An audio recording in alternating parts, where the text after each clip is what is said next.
ये चैप्टर आगे बढ़ रहा है कि बुनकर लोहा बनाने वाले और फैक्ट्री मालिकों में भारत, अंग्रेजों के आने से पहले भारत में कपड़ों की कौन कौन सी किस्में थी, कुछ नाम हमने देखे थे, उनके शब्दों से उनका इतिहास कैसे पता चलता है वो देखा था हमने। एक पटोला बुनाई देखी थी, उसी के साथ साथ में कुछ एक दो उदाहरण बाकी रह गए थे, जिसमें एक तो था जामदानी बुनाई। ये एक प्रकार का बारीक मलमल था। कई बार पूछ लेते कि जामदानी से आप क्या समझते हैं, तो एक प्रकार का बारीक मलमल था, मलमल का कपड़ा था, एक प्रकार का बारीक मलमल। आपको पता रखना है जामदानी क्या है, कहां कहां की ये प्रसिद्ध थी। एक प्रकार का बारीक मलमल, इसका रंग सलेटी तथा सफेद अमूमन, है ना, जिसका रंग प्राय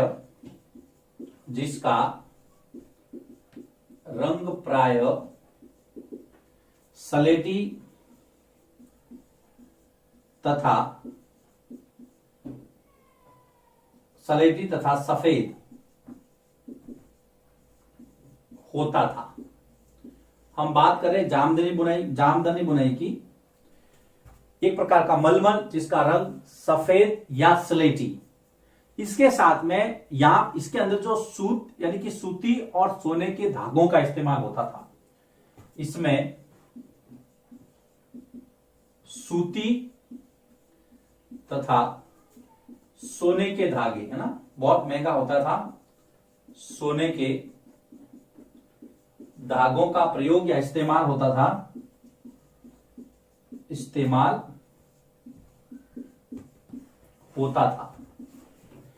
इस चीज को आप ध्यान रखेंगे। इसके जो केंद्र थे वो थे बंगाल के अंदर ढाका, जो कि वर्तमान में बांग्लादेश की राजधानी है, और उस समय का संयुक्त प्रांत जिसको आप वर्तमान उत्तर प्रदेश कहते हैं, संयुक्त प्रांत के अंदर लखनऊ, दो जामदानी बुनाई के केंद्र थे। इसके अलावा हमने कल बंडाना देखा था, तो जो बंडाना है, हमने बंडाना देखा था जो राजस्थान और गुजरात, बांधना से निकला है। कल हमने इसके बारे में पिछले वीडियो में चर्चा की थी। अब देखिए जामदानी को एक बार फिर से देखिए, एक प्रकार का बारीक मलमल है जिसका रंग जो है कैसा है बेटा, सलेटी और सफेद। दूसरा इसकी विशेषता है कि इसमें सूती और सोने के धागों का इस्तेमाल होता था, और इसका जो केंद्र बताया था एक ढाका और एक लखनऊ। तो ये दो चीजें बाकी रही। उसके बाद में बंडाना का जो कपड़ा था जिसको आप बांधना भी कहते हैं, राजस्थान और गुजरात इसके केंद्र थे। पटोला के लिए हमने देखा था पाटन, अहमदाबाद और सूरत, और इंडोनेशिया में इसका बहुत अच्छा बाजार था। छोटी छोटी छींट, मछलीपट्टनम, छोटी छोटी बातें और छोटे छोटे फैक्ट्स दिए होते, जरूरी याद रखना। यूरोप के बाजारों में भारत का कपड़ा किस तरह से धूम मचा रहा था, जबरदस्त तरीके से उसके पूरे मार्केट पर कब्जा कर रखा था भारत के कपड़े ने। इसलिए वहां के जो स्थानीय व्यापारी थे यूरोप के, खास करके इंग्लैंड और इस तरह के देश जो अपने आप को कपड़ा मार्केट में अच्छा समझते थे, उन्होंने वहां की सरकार से रिक्वेस्ट की। देखिए क्या हुआ, 18वीं सदी की शुरुआत में इंग्लैंड के जो ऊन और रेशम निर्माता थे, उन्होंने अपनी सरकार को कहा कि प्लीज बंद कीजिए भारत के कपड़े को, नहीं तो ये हमारे कपड़ा मार्केट को पूरा खत्म कर देगा। तो भारतीय कपड़ा यूरोप के बाजारों में, तो 18वीं सदी की शुरुआत में, 18वीं सदी के प्रारंभ में इंग्लैंड के ऊन व रेशम निर्माताओं ने,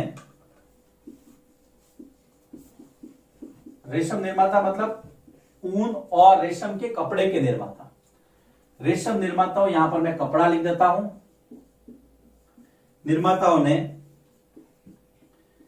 भारतीय कपड़े के आयात का, कहां पे आयात, इंग्लैंड में, उसका विरोध किया। इन्होंने कहा कि जो भारत का कपड़ा है वो अगर इंग्लैंड में आता है तो यहां के लोग हमारा कपड़ा तो खरीदते नहीं, भारत का ही कपड़ा खरीदते हैं, इसलिए इसको बंद करो। उनकी इस डिमांड को ध्यान में रख करके 1720 के अंदर, याद रखना, 1720 में एक अधिनियम पारित किया गया जिसको संयोगवश कैलिको कैट एक्ट या कैलिको अधिनियम कहा गया। कैलिको कपड़े से संबंधित था। आपने पहले हमने शब्दों में इतिहास छिपा उसमें देखा था। 1720 में एक अधिनियम बनाया गया, कैलिको एक्ट कहा गया जिसको। इसके अंदर यह था कि इंग्लैंड में जो छापेदार कपड़ा है, छींट का कपड़ा, इंग्लैंड में छींट के छापेदार सूती कपड़े के इस्तेमाल पर पाबंदी। इस कैलिको एक्ट में क्या था मैं यहां लिखता हूं। इंग्लैंड में भारतीय छींट के छापेदार सूती वस्त्र के प्रयोग पर पाबंदी। कहा कि भाई वहां का कपड़ा आप पाबंदी लगाई गई या पाबंदी लगी इस एक्ट के तहत, क्योंकि इसने बहुत परेशान कर रखा था। दूसरा, ये जो कैलिको छपाई थी, अब सरकार ने कहा कि हम खुद इसको डेवलप करेंगे, तो कैलिको छपाई उद्योग सरकार के संरक्षण में विकसित हुआ इस एक्ट में। ये पहला। दूसरा, कैलिको छपाई उद्योग इंग्लैंड की सरकार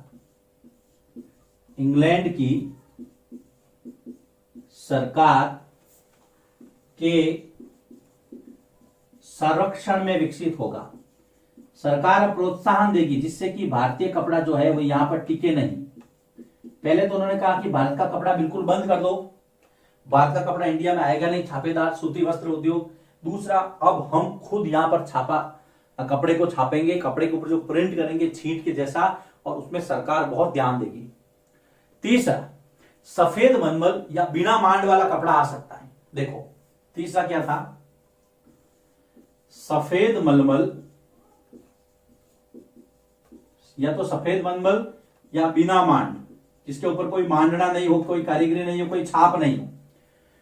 सफेद मलमल या बिना मांड वाले कोरे भारतीय कपड़े पर, याद रखना, सफेद मलमल या बिना मांड वाले कोरे भारतीय कपड़े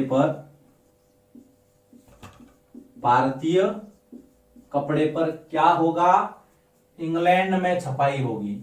याद रखना, इंग्लैंड में प्रिंट होगी, छपाई होगी। ये तीसरा बिंदु है, इंग्लैंड में ही छपाई होगी। अगर कोई पूछे आपको कैलिको एक्ट क्या था, आपको 3 बिंदु याद रखने हैं। पहले तो कैलिको एक्ट लाया क्यों गया, इसका कारण था बेटा कि 18वीं सदी में, यहां से देखना, 18वीं सदी के प्रारंभ में इंग्लैंड के जो ऊन और रेशम कपड़ा निर्माता थे, उन्होंने भारतीय कपड़े के आयात का विरोध किया। उन्होंने कहा कि जब वहां का कपड़ा आता है तो हमारे कपड़े की तो कोई वैल्यू ही नहीं है। इंग्लैंड की सरकार ने इस पर ध्यान दिया और 1720 में कानून बनाया जिसको कैलिको एक्ट कहा गया, जो कि कपड़े से संबंधित था। कपड़े हमने नाम में देखा था, इतिहास छिपा है। कैलिको एक्ट में क्या क्या व्यवस्थाएं थी, तो पहला कि इंग्लैंड में जो भारतीय छींट का कपड़ा, छापेदार जो प्रिंट वाला कपड़ा था, उसको बिल्कुल बंद कर दो, नहीं लाएंगे, नहीं मंगवाएंगे। दूसरा, जो कैलिको छपाई है वो सरकार खुद अपने संरक्षण में विकसित करेगी, सरकार खुद उद्योग लगाएगी, इसको प्रोत्साहन देगी, जिससे कि भारतीय कपड़े की कंपटीशन में यहां का कपड़ा ज्यादा डेवलप हो पाए। तीसरा, भारत से कपड़ा तो आएगा लेकिन व्हाइट आएगा बिल्कुल, उसके ऊपर कोई मांडना नहीं होगा, कोई मांड नहीं होगी, कोई छापा नहीं होगा, कोई प्रिंट नहीं होगी, कोई कलाकारी नहीं होगी। उस समय कोरे भारतीय कपड़े पर इंग्लैंड में ही छपाई होगी। ये तीसरा बिंदु। कैलिको एक्ट क्या था, उसकी धाराएं, क्यों लाया गया, उसका कारण, जामदानी बुनाई क्या थी, 2 मुख्य केंद्र, बंडाना के 2 केंद्र, राजस्थान और गुजरात। यह आपको ध्यान में रखना है। इस बोर्ड वर्क में हम पढ़ रहे हैं यूरोप के बाजारों में भारतीय कपड़ा। अब इन्होंने ये तो कर दिया, ठीक है, पाबंदी लगा दी, लेकिन इनको और कुछ करना था। और क्या परिस्थितियां हुई यूरोप में, इंग्लैंड में, कि भारत का कपड़ा जिसका इतना गौरव था, धीरे धीरे करके इंग्लैंड, यूरोप और अफ्रीका, मतलब यूरोप, अफ्रीका और अमेरिका, इनके बाजारों से बाहर जाने लगा। बताता हूं आपको, बने रहिए मेरे साथ, पहले आप इसको नोट कर लीजिए। कैलिको जैसे अधिनियम बनाने के बाद में, जो कैलिको एक्ट 1720 में बनाया गया था, उसके बाद में इंग्लैंड के अंदर देखिए किस तरह से परिस्थितियां बदली।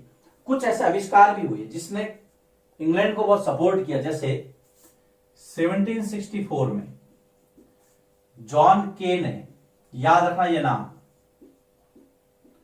1764 में जॉन के ने स्पिनिंग जेनी का आविष्कार किया। स्पिनिंग जेनी, याद रखना ये मशीन है, स्पिनिंग जेनी का आविष्कार किया। अब आप कहेंगे सर ये क्या बला है? ये एक मशीन थी जिसमें एक साथ बहुत सारी तकलियां, कहते हैं कि 8 तकलियां साथ, जब चरखे पे कोई सूत काटता था ना तो एक तकली घूमती थी, लेकिन इसमें 8 तकलियों पे एक साथ में जो है वो सूत काटा जाता था, धागे का निर्माण होता था। तो स्पिनिंग जेनी क्या है? एक ऐसी मशीन, देखिए स्पिनिंग जेनी,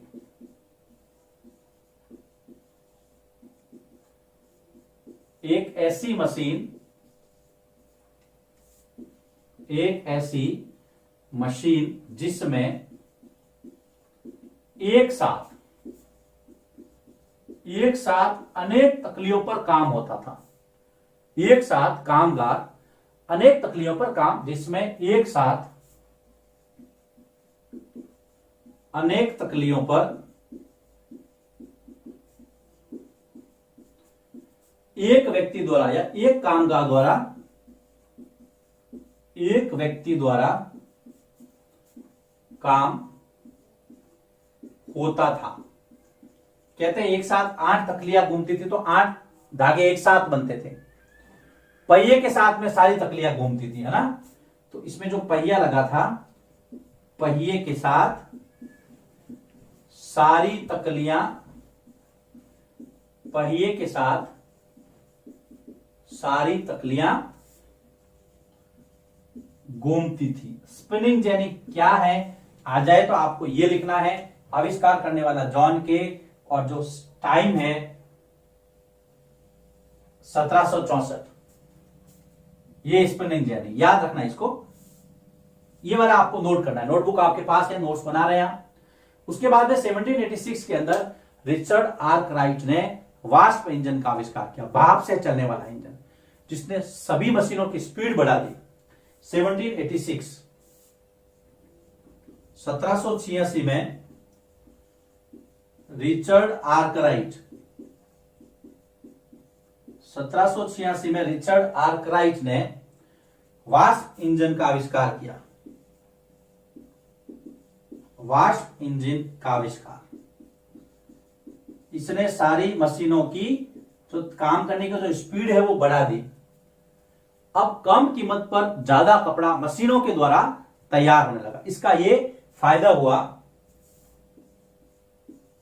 कम कीमत पर अधिक कपड़ा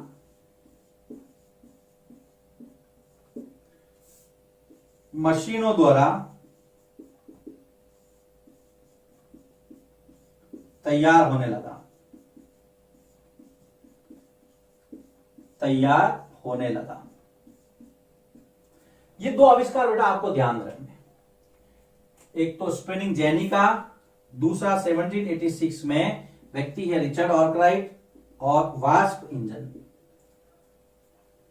आविष्कार हो गया। आविष्कार से स्पीड बढ़ी काम की।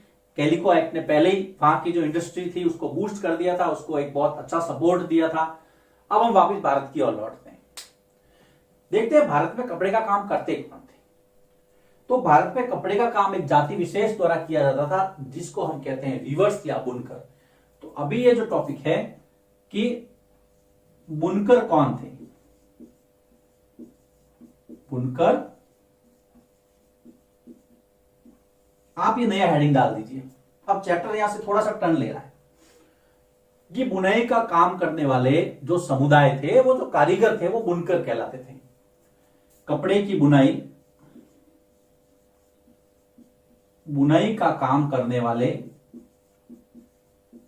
बुनाई का काम करने वाले जो समुदाय थे, उसके अंदर जो कारीगर थे वो बुनकर कहलाए। बुनकर कौन थे? बुने का काम करने वाले समुदाय के कारीगर। अलग अलग जगह पे अलग अलग जातियां थी, कुछ लिस्ट बना लेते हैं हम। जैसे कि बंगाल के अंदर, बंगाल में जो बुनकर थे वो तांती समुदाय के थे, तो तांती बुनकर थे बंगाल के अंदर। आप एक सूची बना लेना, जैसे मैं लिख रहा हूं, बंगाल के तांती, उत्तर भारत के जुलाहे या मोमीन, उत्तर भारत में जुलाहे तथा मोमीन, ये भी बुनकरों के समुदाय थे।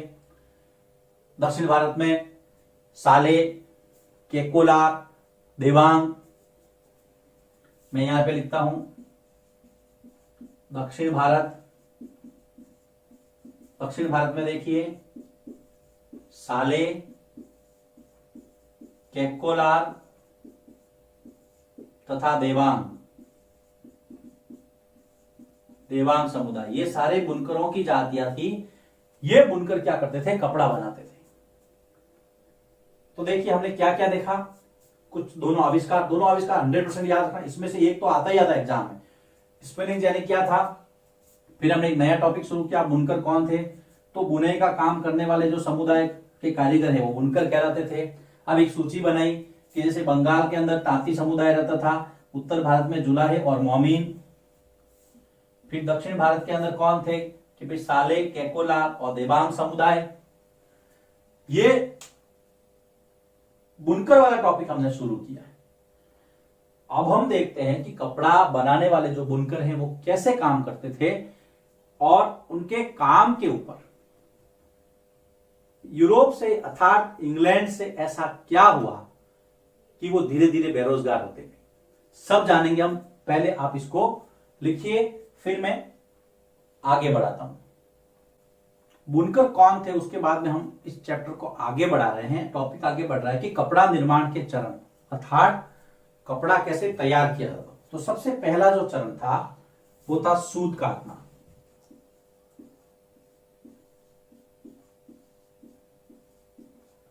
सूत काटना, कपास से सूत काटा जाता था और ये काम ज्यादातर महिलाएं करती थी। सूत काटना पहला चरण अधिकतर महिलाओं द्वारा किया जाता था।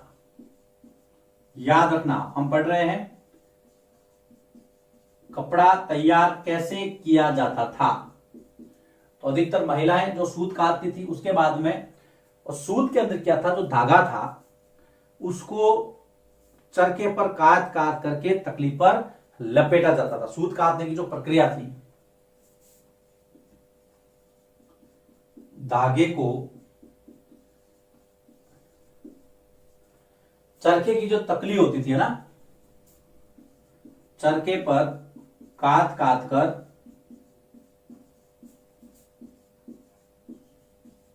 तकली पर लपेटा जाता था।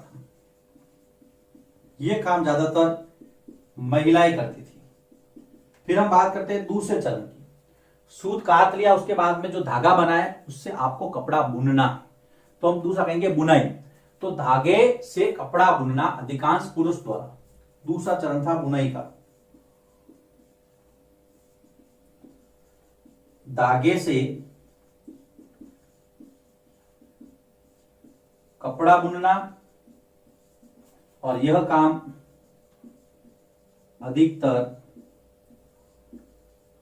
पुरुष करते थे, जेंट्स।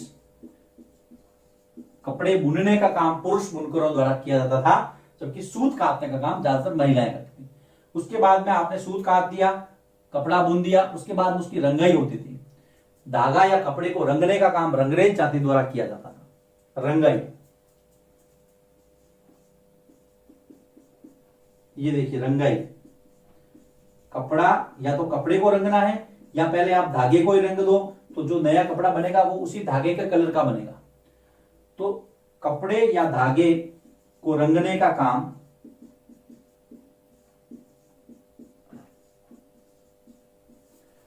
रंगरेज समुदाय द्वारा किया जाता था। रंगरेज, रंगना है ना, रंगरेज समुदाय द्वारा आज भी रंगरेज होते हैं गांवों में जो कपड़े रंगने का काम करते हैं। हमारे गांव में भी बहुत सारे रंगरेज हैं।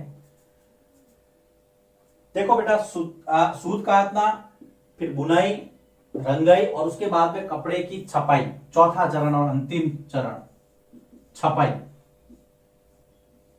इसमें भी कुछ लोग माहिर होते थे।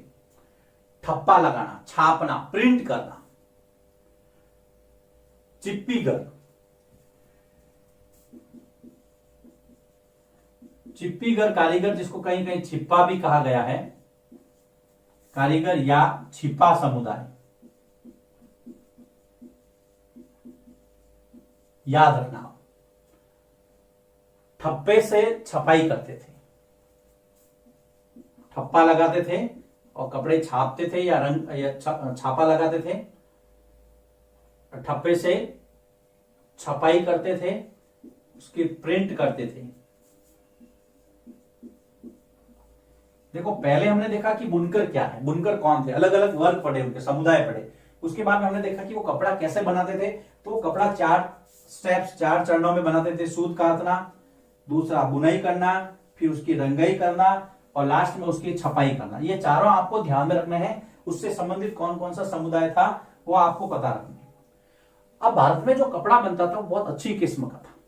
इंग्लैंड को ये रास नहीं आया, उन्होंने वहां पे कैलिको एक्ट बना दिया कि क्या क्या धाराएं थी कि भाई वहां से कोरा कपड़ा आएगा, प्रिंट यहां करेंगे। इंग्लैंड की सरकार ने कह दिया कि हम आपको जो संरक्षित करेंगे इस पूरी इंडस्ट्री को। तो भारतीय कपड़े का अब धीरे धीरे पतन होने लगा। कैसे पतन हुआ देखिए। भारतीय कपड़े का पतन, नया टॉपिक लिख लीजिए। भारतीय कपड़े के अब बुरे दिन शुरू हो गए थे, क्योंकि वहां की सरकार और वहां के व्यापारी दोनों पीछे लगे हुए थे। ब्रिटेन में सूती कपड़ा उद्योग का जब विकास हुआ तो उसका असर भारत के कपड़ा उद्योग पर पड़ा। कैसे? तो इसकी भूमिका में हम लिखेंगे कि ब्रिटेन में सूती कपड़ा उद्योग के विकास से, ब्रिटेन में सूती वस्त्र उद्योग, ब्रिटेन में सूती वस्त्र उद्योग के विकास से क्या हुआ देखिए। अगर सीधा सीधा प्रश्न आएगा देखो कि ब्रिटेन में सूती वस्त्र उद्योग के विकास से भारत पे क्या प्रभाव पड़ा, तो भी यही आंसर है। या फिर आए कि भारतीय कपड़े का पतन कैसे हुआ, तो भी यही इसका आंसर है। दोनों का सेम आंसर है। क्वेश्चन अलग अलग तरह से पूछे जा सकते हैं। पहला कि भारतीय कपड़ों को यूरोप और अमेरिका में बने कपड़ों से मुकाबला करना पड़ा। सबसे पहला भारतीय कपड़ों को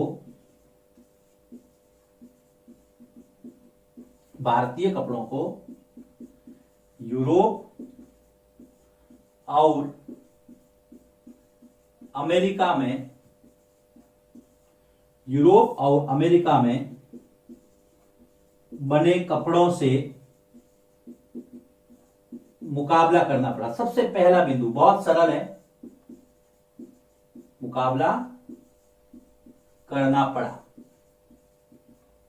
सबसे पहली बात भाई, प्रश्न यह है कि इंग्लैंड में सूती वस्त्र उद्योग का विकास, डेवलपमेंट हुआ तो भारत पे क्या प्रभाव पड़ा। तो सबसे पहला यही है कि भारत का जो कपड़ा था उसको यूरोप और अमेरिका के कपड़ों से अब मुकाबला करना था। अब मैं दूसरे बिंदु पर आता हूं, पहले आप इसको लिखिए फिर हम आगे बढ़ते हैं। भारतीय कपड़े पर जो दूसरा बुरा प्रभाव पड़ा, खराब प्रभाव, भारत से इंग्लैंड को कपड़ा निर्यात करना मुश्किल हो, बेचना मुश्किल हो रहा था। वजह आपको एक तो कैलिको एक्ट पता ही है। भारत से इंग्लैंड को कपड़ा निर्यात अर्थात कपड़ा बेचना, कपड़ा निर्यात मुश्किल हो रहा था, क्योंकि इंग्लैंड की सरकार ने, मुश्किल हो रहा था क्योंकि इंग्लैंड की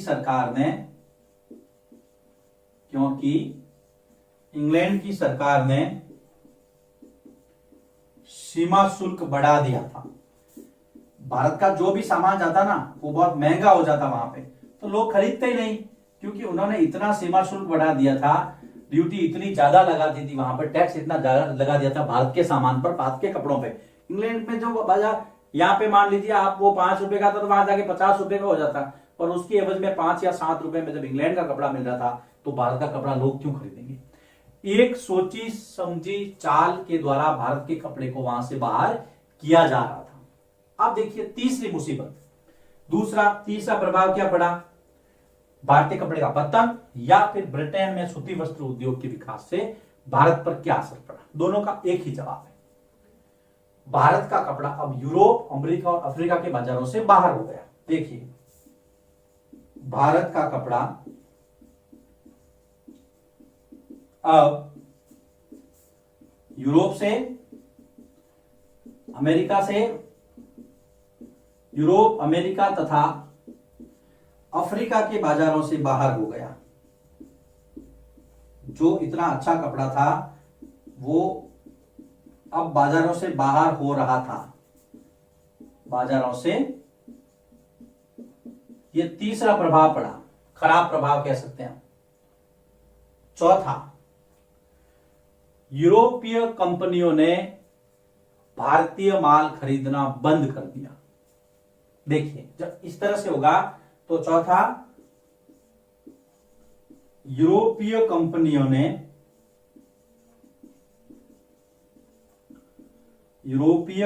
ने भारतीय माल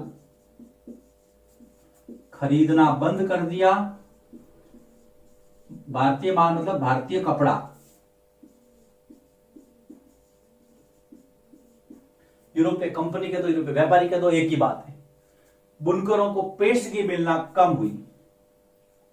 चौथे को मैं यहां कंटिन्यू कर रहा हूं।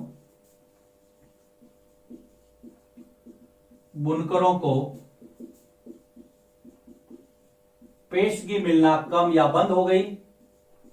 अब आप कहोगे सर पेशगी क्या है? बेटा, पेशगी का मतलब होता है एडवांस में। पहले क्या होता था कि जो व्यापारी है वो बुनकरों को एडवांस में काम दे देते थे, पैसे दे देते कि आपको ये पैसे आपके, ये आपका सूत है, इतना कपड़ा आपको हमारे लिए बनाना है और ऐसा कपड़ा बनाना है। तो बुनकरों का काम चलता रहा, लेकिन अब सब फिनिश हो गया। बुनकरों को पेशगी मिलना बंद हुई, जिससे हजारों बुनकर बेरोजगार हो गए, जिससे हजारों बुनकर क्या हो गए? बेरोजगार हुए या बेरोजगार हो गए। अब बहुत खतरनाक स्थिति थी कि इतिहास में इस समय का कोई जोड़ नहीं, या इस तरह का एक बुरा समय आया था जब भारतीय बुनकरों की हड्डियां मैदानों में बिखरी पड़ी। वो अंग्रेज घुसपैठिया था जिसने भारतीय चरखे को तोड़ के रख दिया। कार्ल मार्क्स जैसे विचारकों ने इस प्रकार की बातें उस समय कही थी। अंग्रेजों को घुसपैठिया बताया। भारतीय चरखे को तोड़ने का मतलब है भारत का कपड़ा उद्योग पूरी तरह से नष्ट हो गया था उस समय। ये सब परिस्थिति जब हुई, ये 4 बिंदुओं में हमने इसको समेटा है कि भारतीय कपड़े का पतन कैसे हुआ, या इंग्लैंड में जो कपड़ा उद्योग विकसित हुआ तो भारत पर उसका क्या प्रभाव पड़ा। इन चारों बिंदुओं में आपको लिखना है। 1823 में 12,000 बुनकरों इस स्थिति से परेशान होकर के 1823 के अंदर 12,000 बुनकरों ने ब्रिटेन की सरकार को एक पत्र लिखा।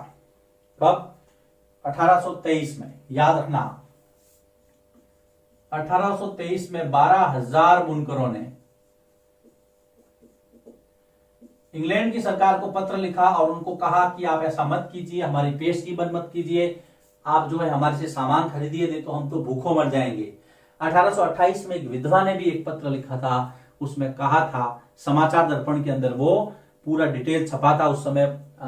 तत्कालीन जो समाचार पत्र था समाचार दर्पण, उसके अंदर उसने बताया था एक विधवा जिसने कहा कि मेरी बेटियां हैं, शादी करनी है, मैं बहुत परेशान हूं, इस तरह का काम आप मत कीजिए, भारतीय जो कपड़ा उद्योग है उसको बंद मत कीजिए, उसके साथ ऐसा व्यवहार मत कीजिए, हम भूखों मर जाएंगे। आपकी किताब में इस तरह से टाइटल दिया है, ये मैंने संदर्भ दिया है, आया था इसलिए मैंने बता दिया।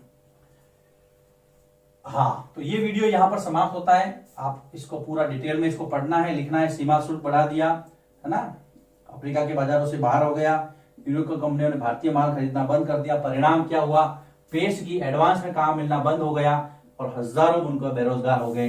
ये प्रश्न है, अभ्यास का भी प्रश्न है, बहुत अच्छा प्रश्न है, इसको आप तैयार कीजिए, लिखिए इसको। इसके बाद हम अगले वीडियो में इस चैप्टर को और आगे बढ़ाते हैं।